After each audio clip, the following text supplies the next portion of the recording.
Hello friends, നമ്മളിന്ന് seaweed എക്സ്ട്രാക്റ്റിൻ്റെ video ആയിട്ടാണ് നമ്മളിന്ന് വന്നിരിക്കുന്നത്. സീവീഡ് എക്സ്ട്രാക്റ്റ് എന്ന് പറഞ്ഞു കഴിഞ്ഞാൽ നമ്മളൊരു ഗ്രോത്ത് ബൂസ്റ്ററാണ്. ഇത് മെയിനായിട്ട് ഉപയോഗിക്കുന്നത് റൂട്ട് ഗ്രോത്തിനാണ്. ഇതൊരു വളമല്ല. 2 ലിറ്റർ വെള്ളത്തിന് ഇത് 5 ml ഞങ്ങൾ എടുത്തത്.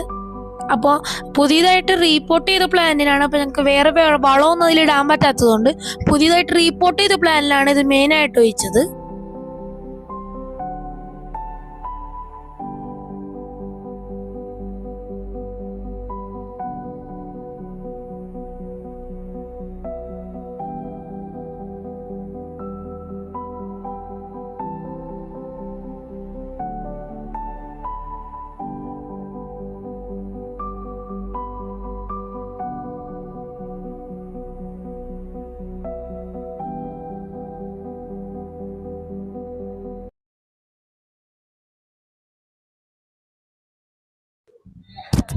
ഗായ്സ്, നമ്മുടെ വീഡിയോ ഇത്രയൊക്കെയുള്ളൂ. അപ്പോൾ എല്ലാവരും ഇഷ്ടപ്പെട്ടെങ്കിൽ ലൈക്ക് സബ്സ്ക്രൈബ് ചെയ്ത് സപ്പോർട്ട് ചെയ്യുക. Bye bye.